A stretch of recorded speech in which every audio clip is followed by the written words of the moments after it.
Get breaking news alerts and special reports. The news and stories that matter, delivered weekday mornings. December 4, 2018, 12:15 p.m. Greenwich Mean Time, updated deck. 4, 2018, 12:48 p.m. GMT. French Prime Minister Edouard Philippe announced a suspension of hikes to fuel taxes in an effort to appease a protest movement that plunged Paris into chaos last weekend. Philippe said the planned increases, which have provoked violent riots and were set to be introduced in January, will be suspended for 6 months.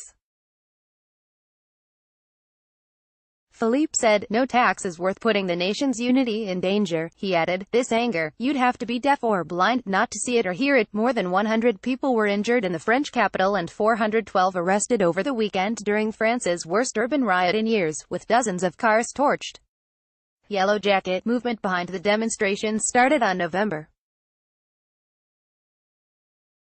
17 as a social media organized protest group named for the high-visibility jackets all motorists in France must have in their cars.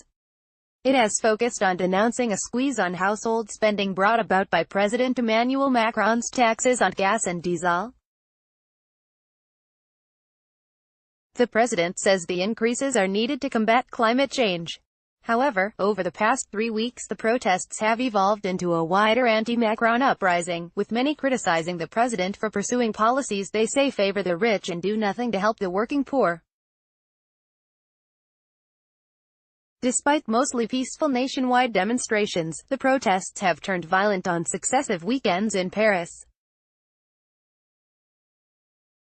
On Saturday, the Arc de Triomphe National Monument was defaced and avenues off the Champs-Élysées were damaged. Cars, buildings and some cafes were torched. The unrest is estimated to have cost the economy millions, with large-scale disruption to retailers, wholesalers, the restaurant and hotel industries.